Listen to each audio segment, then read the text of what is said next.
Hey, what's up guys? We just got a whole bunch of new updates in Arc Raider, so I'm going to show you what that's all about. I went ahead and looked through all the articles and all the this and that post Discord servers stuff just to figure it out. So we got a brand new map that's coming out. It's not right this moment, but probably tonight it'll be out. You'll see a bit more about that later on.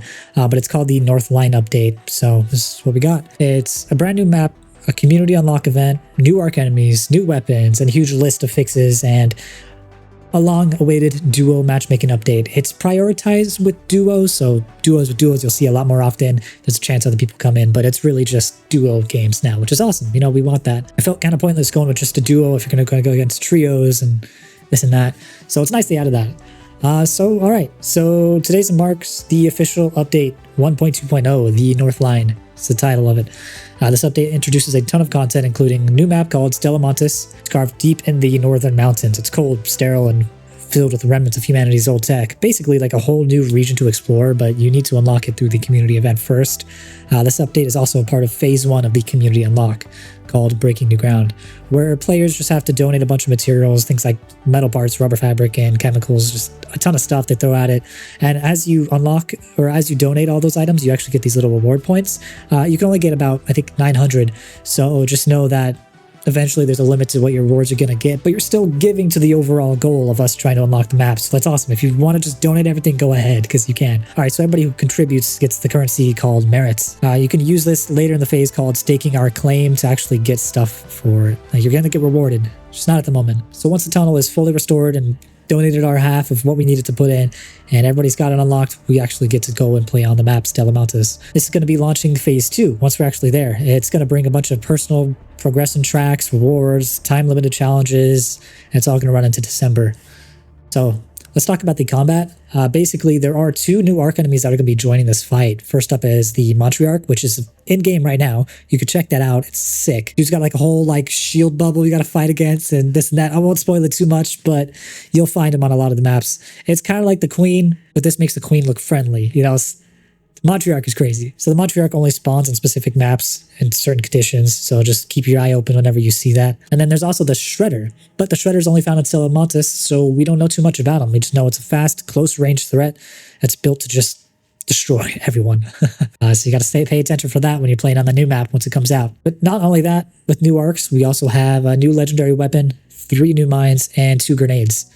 Including the Seeker grenade, which you throw and it'll seek out enemies, specifically arc, so it's not actually going to go against players. And there's also the Trailblazer grenades, which are pretty cool.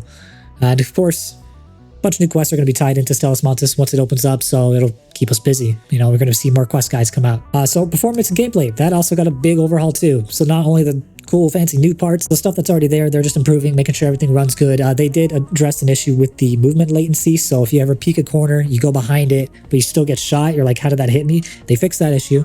They called it a desync issue, but it's really like how the movement played out. I don't know why they put desync in quotations, but they did. So they also fixed a bunch of objectives. I noticed a lot of people in the comments in my guides, they were saying they're having issues where certain stuff doesn't spawn in, or they loot a container and the quest item just doesn't spawn, or they're throwing nades and the nade kill doesn't count.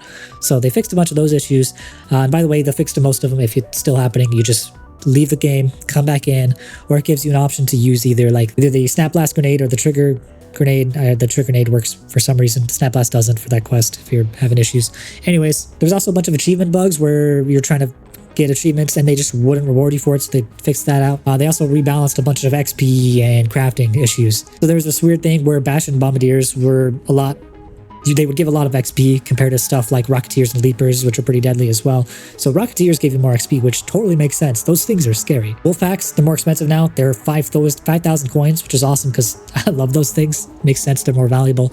Launcher ammo also costs more, but also fewer to craft, so that's great. And also they nerfed security lockers. Now they don't drop as high valuable items, which I've seen people play it after this patch came out. It's still worth it, so I wouldn't avoid it at all.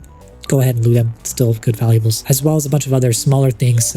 Vaulting's much smoother. Smoke clouds will actually render further away. There's an issue where if you're sniping somebody going behind smoke, you would actually see them through the smoke, but on their end, they're covered, so they fixed that. There's also a few other smaller bugs like UI stacking and camera clipping, so that's way better now. But also, a big fix they actually just did is the Montrearch would not spawn. They released this new event, oh, Matriarch spawns in, but they just didn't spawn in, so that was great. Something funny about that is they actually sponsored a bunch of streamers to play today, but it was bugged. So the first half of the sponsored streams, they didn't even get to see the Montrearch, which, oh, that's a bummer.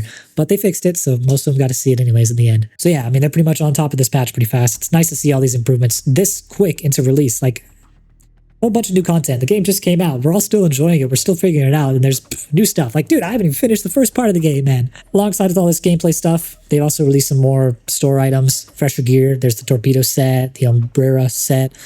So both are themed towards players who walk the line between Wanderer and Warrior. So that's cool.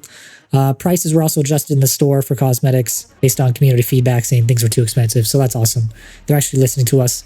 It's great to see it in game. And for those of you that actually bought something and you're like, what the heck, now it's cheaper, they refunded you those coins. So you might have noticed you have coins which wasn't there before. That's because they actually gave you a refund for, they thought you spent too much, so they gave you some back. So that's cool. Now, rewinding a bit, because I want to cover this too, duo matchmaking is officially live. So there was a huge community request because duos kept getting dropped because of the trios lobbies they were getting into. So there's no point in playing duos. Now matchmaking does prioritize duos with duos, trios with trios, and solos with solos. It was really just trios and trios and trios and trios and duos, and solos by themselves with solos.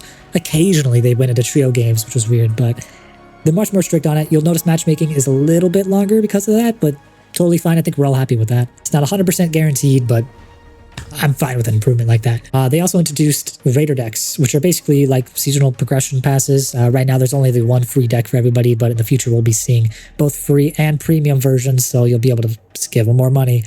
Personally, I'm okay with it. Not every game I like that, but I really like what Arc Raiders is doing. I'm so excited for this game to see more, so I'm willing to put that time and money into it. But don't worry that they're just going to be releasing only premium stuff like Helldivers. They did pretty bad. Everything is paid to unlock now in Helldivers. It sucks. They said that everything they will be releasing in the future will be free and premium versions, so they will still give you some stuff. Whether or not it's worth it, I don't know. We'll see. I'm pretty hopeful. And don't worry, none of the premium decks are going to be pay-to-win stuff where they'll give you whole crackers for free.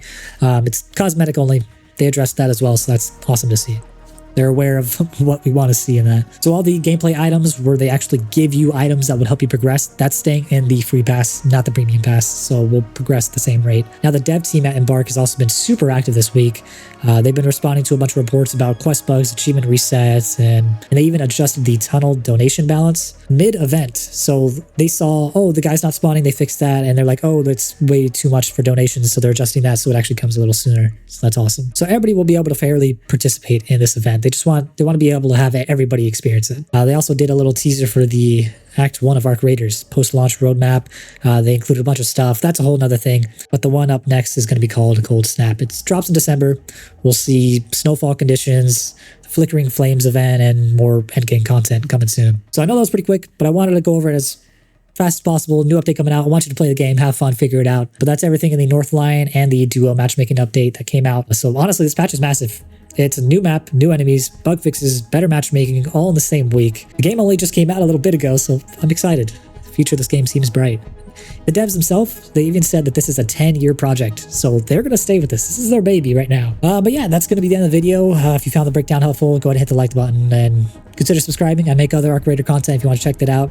Feel free. And if there's anything I might have missed or you have any tips to help fight the Montrearch, go ahead and put down in the comments below. You'll help somebody out, or even just your experience with it all so far. So yeah, that'll be it. I'll see you later. Have fun with the new update. Enjoy it, man. I'm gonna.